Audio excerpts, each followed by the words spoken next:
Hello po, good morning po sa inyong lahat mga ka-EBL. Andito na naman po yung kaibigan nyo po, si Emil po ng EBL Cebu Motor Traders. So mga ka-EBL, it's Tuesday morning, mayroon na naman po tayong isi-ship na unit. Ito po ay ipapadala natin sa medallion shipping from Bali Cebu to Dipolog, tapos dadalhin ito sa Juan Albin sa Rizal, dyan po sa Zamboanga del Norte. So again mga ka-EBL, sa mga followers natin, sa mga nag-check sa YouTube channel natin, sa FB page natin, maraming salamat po sa inyong lahat. Sa tiwala nyo po na binibigay nyo po sa amin. So nung Friday po mga ka-EBL, papasalamat lang po ako kay Sir Rene Madriaga, dyan po sa Victoria, Oriental Mindoro po mga ka-EBL. Talaga ang layo, Alvin. Pinadala natin yung unit from Cebu to Manila, then Manila to Batangas, then Batangas to Calapan-Pier, tapos Calapan-Pier, Niroro na Manila patungong Victoria sa Oriental Mindoro. Talagang ang lalayo na ng ating mga clients, Alvin, na nag-o-order sa atin. So ngayon po mga ka-EBL, today po ipapadala din natin itong ating Suzuki DA63. Shout out ko lang po kay Sir Rigoberto Jimentesa. Siya po ay isa din nating follower dito sa channel natin. Talagang parati siyang nanonood sa natin, sa channel natin, Alvin. Lahat ata ng mga vlogs natin pinanood na niya. So, hindi siya nag-alinlangan. Si Sir Rigoberto, si Sir Boboy po, is based po siya sa abroad. Tapos ngayon, nasa Manila na po siya. Pero nag-order siya sa atin. Again, mga ka-EBL, itong mga unit natin, hindi nakikita ng ating mga client, Alvin. Talagang nag-order lang sila sa atin. Talagang naniniwala lang sila sa atin. Kaya nga, sinasabi ko parate, paulit-ulit, talagang maraming salamat, and of course, nagpapasalamat tayo kay Papa Lord. So again mga ka-EBL, pakita na natin itong ating unit, itong ating Suzuki DA63 po. Ito po ay fully recon, complete recon unit. So ang ating unit ay mayroon tayong warranty po mga ka-EBL from transmission at saka sa makina. So 100% priority po natin is ang makina. Katulad nung pinadala natin sa Mindoro, talagang wala siya naging problema. So, hindi namin sinasabi na 100%. Meron din yan, hindi natin alam. Of course, kasi ito po ay Japan surplus. From Japan, ginamit na sa Japan. Usually, yung mga kwan nito is, model namin is 2009 to 2010. So, ngayon, 2026, times nyo lang yan, ilang years na. So, kung baga, 16 years na yan na ginamit sa Japan. Tapos dito, nire-rebuild natin, chine-check natin lahat. Yung makina, Alvin, at saka mga transmission, kung ano ang ating kailangan palitan, pinapalitan po natin. So ngayon po, mga ka-EBL, alam kong excited na kayo. At saka si Sir Boboy, excited na niyang makita itong ating unit, yung unit niya, itong ating Suzuki DA63 4x4, fully recon, lahat po, papakita natin. Tara, samahan niyo po ako. Wow! So, ayan po mga ka-EBL, andito na tayo sa labas ng ating opisina. So, ito na po, yung unit natin. Ito po ay Suzuki DA63. Bali, si Sir Boboy na po ang nagkuhan ng kung anong gusto yung kulay niya. So, pinunturahan natin yung itong ating silver Anzel urethane yung ginamit natin. Ikutan natin. Yan, napakagandang kulay. The best po yan. Tapos mayroon pong stainless bumper kasama na po sa unit natin. Yan, very nice. At saka naka-cargador tires. Tapos naka-alloy rims na size 13. Tapos pinalagyan niya ng sticker. Rigoberto Jimentesa, 3 keys.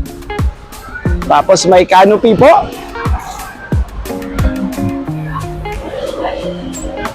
Makita natin dito. Tapos may stepboard.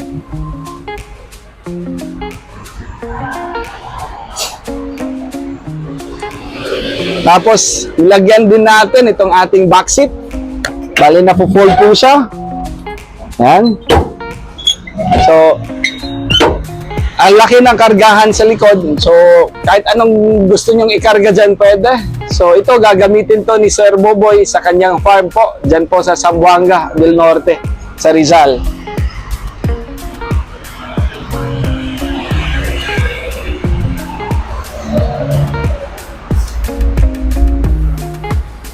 Pakita natin po, dito po, naka-undercoat po lahat yan. Wala po tong cutting sa chassis.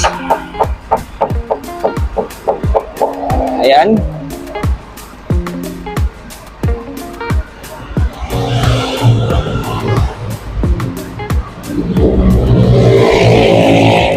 Tapos, ang unit natin, itong ating Suzuki DS63, kasi nga po, sa container natin, ang loob ng container, ang laman niyan po is 18 units po yan. Kaya, hindi, para pagkasyahin, para hindi naman lugi yung importer, bali yung cutting po dito is dito. Yan, may cutting po yan, dito.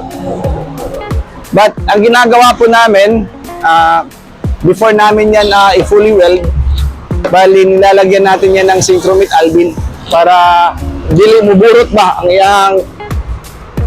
iyang wineldingan.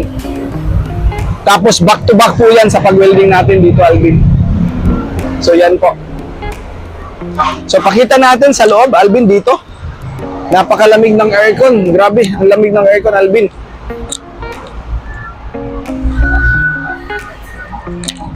Yan. Bin, bugnaw kayo.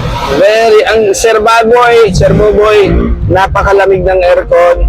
Tapos mayroon na po siyang touchscreen. Yan po.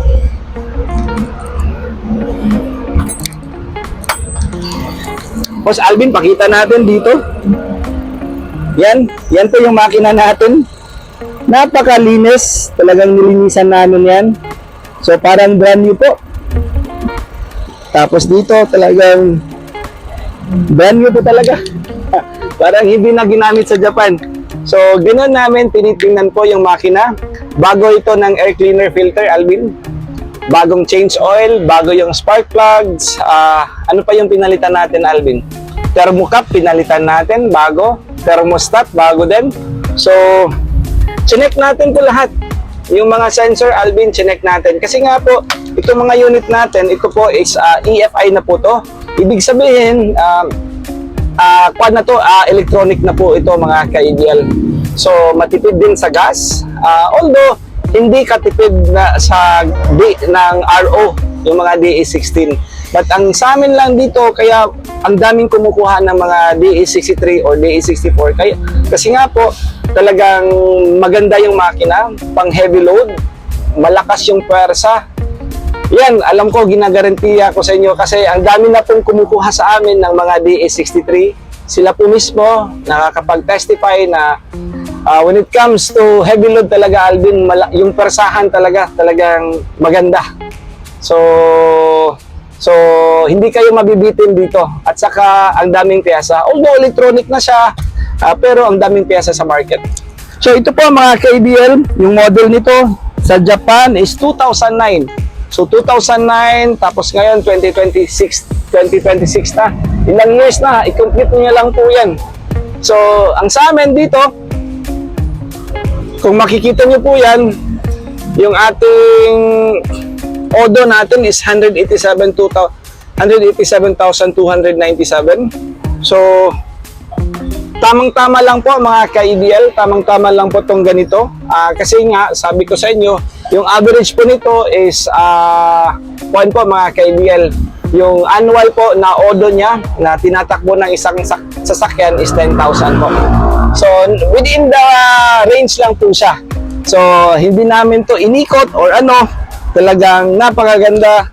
So, kami sa atin is honest to goodness lang. Kaya nga, hindi naman sa pag-ano, daming nagtitiwala dito po sa EDL Cebu Motor Traders. So, ito na po, 660cc yung makina nito. Tapos timing chain na po mga ka-ABL. Talagang ang lamig ng aircon, Alvin. So kumpleto na po. Ito, may kasama ng jack at saka sa tire range. Kasama na po yan. So, Bin, doon ka sa likod, pakita natin. Pakita natin yung muffler ba? Kung unsay ko niya.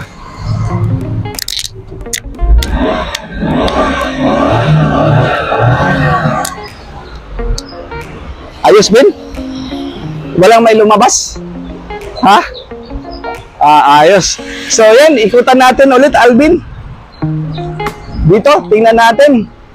So, yung ating, yung ating battery box, mayroon tong kwan na cover.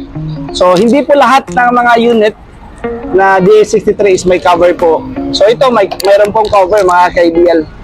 So, very nice. Napakaganda, simple tingnan, napaka-elegante po mga ka-ABL. So, walang masyadong sticker, napakalinis. Ang tawag ko nga po dito, Alvin, is simply clean. So, dito po sa amin talagang yung mga unit natin, kung makikita nyo naman po, talagang gusto lang namin is malinis, Alvin, malinis tingnan. So, walang masyadong design na nilalagyan ng mga green, orange. Pasensya na po ha, pero sa amin nababadoyan kami ng mga ganyan. So gusto namin malinis lang tingnan. Kahit multicab to, we treat it as a talagang real car. Talagang gusto namin is elegante yung setup po mga ka-ABL. Hindi maraming accessories kasi kahit anong gawin natin, itong mga unit natin, ang purpose nito is pang negosyo, pang yung makakatulong sa inyo po. Hindi to itong parang daming ilalagay na natin. Okay na to, ganito. Lift up, cargador tires, mayroong stepboard. Yan. Maganda na tong ganito lang.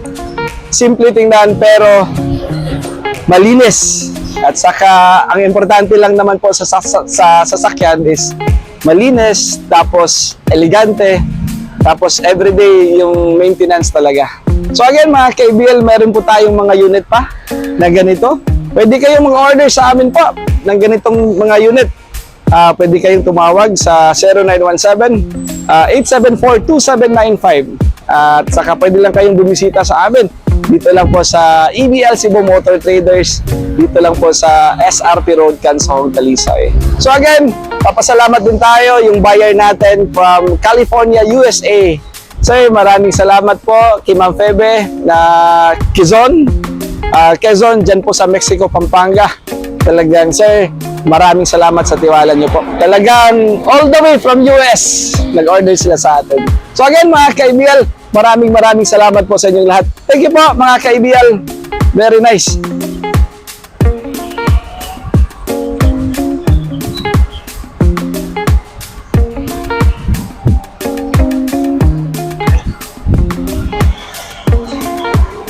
Very nice, Alvin mo. Wapo. Nice.